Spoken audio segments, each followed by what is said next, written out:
अस्सलाम वालेकुम। Unit 2 electrochemistry हम डिस्कस कर रहे हैं और आज का हमारा टॉपिक है determination of the cell potential. तो हम देखते हैं कि हम सेल पोटेंशियल जो है उसको किस तरह से जो है वो डिटरमिन करेंगे। हम ऑलरेडी जो है वो डिस्कस कर चुके हैं कि हमारे पास गैल्वेनिक सेल दो हाफ सेल के ऊपर कंसिस्ट करता है। एक हमारे पास हाफ सेल जिसकी रिडक्शन पोटेंशियल की वैल्यू ज़्यादा होती है, उसके ऊपर हमेशा जो है वो रिडक्शन होती है। और ऐसा हाफ सेल जिसकी ऑक्सीडेशन पोटेंशियल की रिडक्शन पोटेंशियल की वैल्यू जो है वो कम होती है, उस हाफ सेल को जो है वो हम ऑक्सीडेशन हाफ सेल के तौर पर जो है वो कंसिडर करते हैं।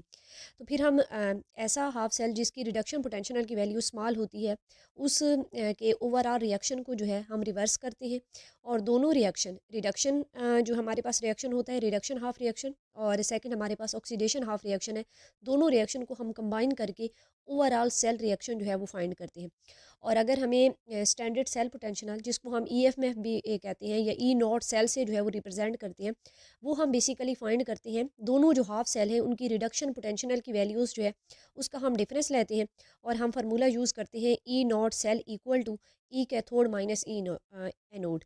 तो ये हमारे पास बेसिकली फार्मूला होता है, या ये पूरा मेथड है जिसके ज़रिए हम ओवरऑल सेल का रिएक्शन और बाद में जो है ना ओवरऑल सेल की पोटेंशियल जो है वो फाइंड कर सकते हैं।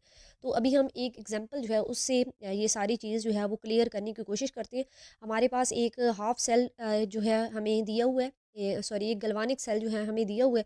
और गल्वानिक सेल है हमारे पास जिंक कॉपर सेल, जो हम ऑलरेडी एक टॉपिक के अंदर जो है वो डिस्कस कर चुके हैं, गल्वानिक सेल वाले टॉपिक के अंदर, कि हमारे पास जो है वो जिंक और कॉपर का बना हुआ एक गल्वानिक सेल है।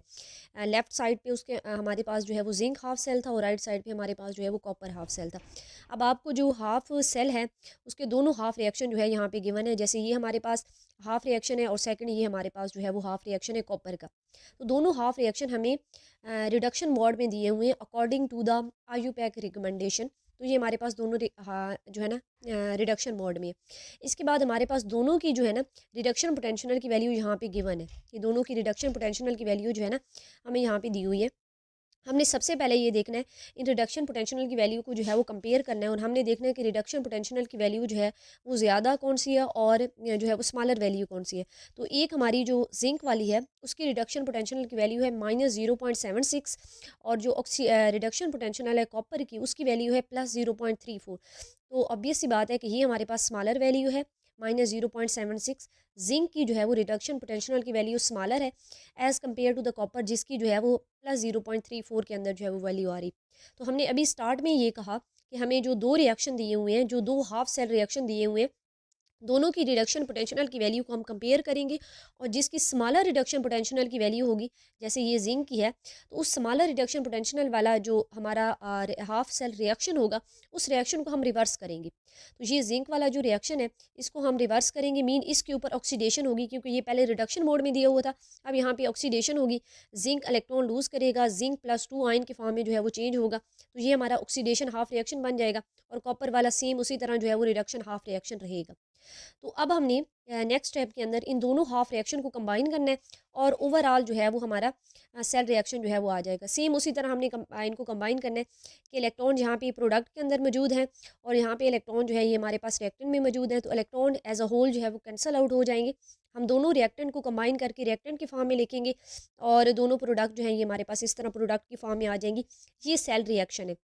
और सेल रिएक्शन ये रिप्रेजेंट कर रहा है कि जिंक की ऑक्सीडेशन हुई है, जिंक ने इलेक्ट्रॉन लूज़ किए और ये चेंज हो गया जिंक +2 आयन की फॉर्म में, और इस तरह कॉपर ने जो है ना वो इलेक्ट्रॉन गेन किए और ये कॉपर मेटल की फॉर्म में जो है वो चेंज हो गया। ये ओवरऑल सेल का रिएक्शन है, और ये हमने इन दोनों की रिडक्शन पोटेंशियल वैल्यू को कंपेयर करके ये सेल रिएक्शन जो है ये प्रिडिक्ट किया है। अब हमने नेक्स्ट स्टेप के अंदर इसकी फाइंड करनी है कि हमारे पास इसकी सेल पोटेंशियल की वैल्यू, जिसके हम स्टैंडर्ड सेल पोटेंशियल की वैल्यू भी कहते हैं या EMF कहते हैं, और ई नॉट से इसको हम रिप्रेजेंट करते हैं, इसको हम किस तरह से जो है वो फाइंड करेंगे। तो हमने पहले ये देख लिया कि ये हमारे पास इसका फार्मूला है, E naught cell equal to E naught cathode minus E naught anode.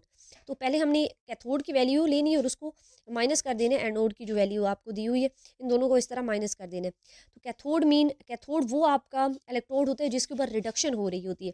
तो रिडक्शन हमारी हो रही है कॉपर के ऊपर, और कॉपर यहाँ पे कैथोड के तौर पर एक्ट करेगा, और कॉपर की जो रिडक्शन पोटेंशियल या इसकी जो ई नॉट कैथोड है उसकी वैल्यू जो है वो हमारे +0.34 है। तो तो ये हमारे पास ई नॉट कैथोड की वैल्यू दी हुई है। इस तरह जिंक था और जिंक ने इलेक्ट्रॉन गेन लूज़ किए थे, तो जिंक की ऑक्सीडेशन हुई थी। और ऐसा इलेक्ट्रोड जिसके ऊपर ऑक्सीडेशन हो हम उसे एनोड कहते हैं। तो जिंक एज अ एनोड के तौर पर जो है वो काम करेगा। तो जिंक एनोड है हमारा, और इसकी जो रिडक्शन पोटेंशियल या इसकी जो ऑक्सीडेशन पोटेंशियल की वैल्यू वो हमारे पास -0.376 है। तो इन दोनों वैल्यू को हम यहाँ पे जो है वो सॉल्व करेंगे फार्मूले के अकॉर्डिंग, तो हमारे पास ये आंसर जो है वो आ जाएगा +1.10 वोल्ट। तो ये ओवरऑल सेल पोटेंशियल की वैल्यू है। तो इस तरह हम ई नॉट सेल, जिसको हम सेल पोटेंशियल भी कहते हैं, वो हम जो है वो फाइंड कर सकते हैं। तो ये आज का हमारा लेक्चर था।